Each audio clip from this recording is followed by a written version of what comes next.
Alors aujourd'hui, je vais vous parler des pratiques relatives, de leur importance. Elles sont souvent mésestimées dans les pratiques de méditation. Et on doit déjà discerner ce qui fait partie du domaine du relatif et de l'absolu. Alors l'absolu, eh bien c'est l'éveil. C'est quand on vit un monde parfait. Comme dit Philippe Cornu, un mandala parfait. C'est la grande perfection.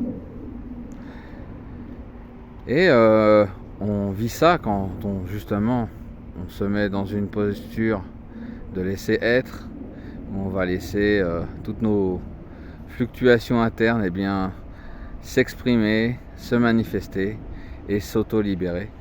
Et nous allons entrevoir notre véritable nature. Et notre véritable nature, c'est l'absolu.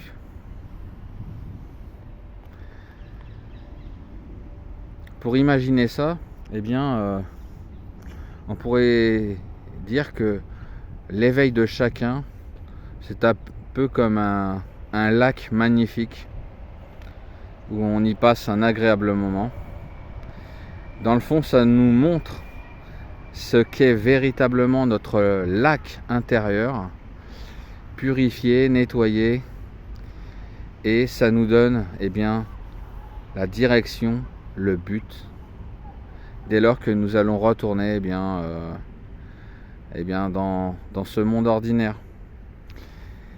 Et quand on revient dans ce monde ordinaire, que les nuages en nous se sont recouverts légèrement et qu'on ne vit plus ce lac merveilleux, on revient dans son lac ordinaire et on se rend compte qu'il y a une différence entre les deux. Notre lac relatif a besoin d'être purifié.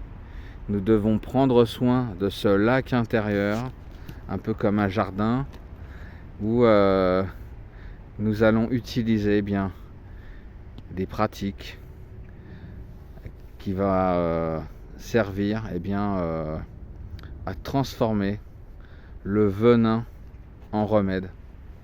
Donc on sera obligé d'utiliser notre mental pour cette partie-là. Quel est le repère ? Le repère, il est simple, c'est la souffrance. Quand on vit la souffrance, c'est là qu'on peut reconnaître le décalage qu'il y a entre notre absolu et notre relatif. Donc, le venin, la souffrance, elle est juste une indication à transformer ce venin en remède.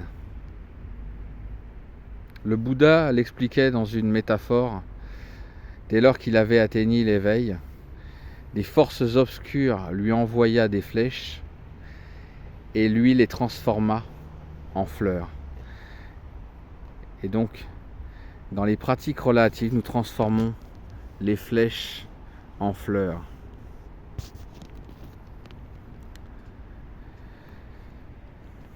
Pourquoi purifier notre lac intérieur ?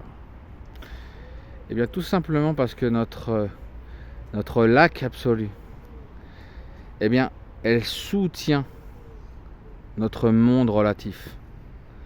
Et donc,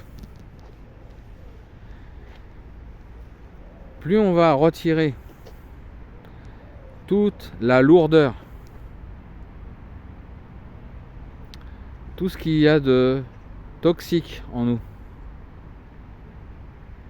de plus en plus, nous allons nous rapprocher de notre véritable nature et il y aura de moins en moins de distance entre l'absolu et le relatif.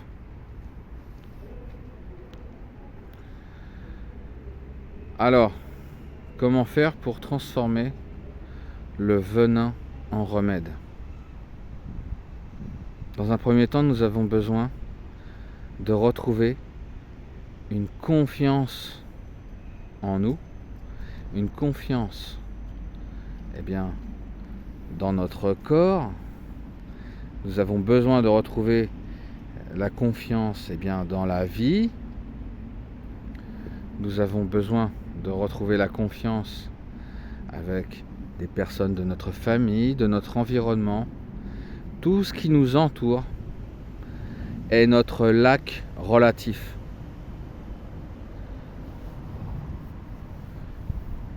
Tout ce que nous vivons autour de nous est notre lac relatif et qui va se rapprocher de plus en plus avec ce lac absolu, purifié, sans souffrance, avec une confiance absolue.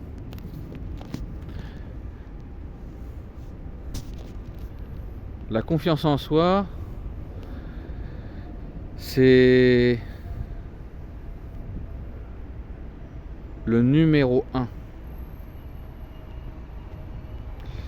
Parce qu'à partir du moment où on va cultiver une confiance en soi, on va acquérir une grande stabilité pour développer notre bonheur, l'amour, les bonnes relations,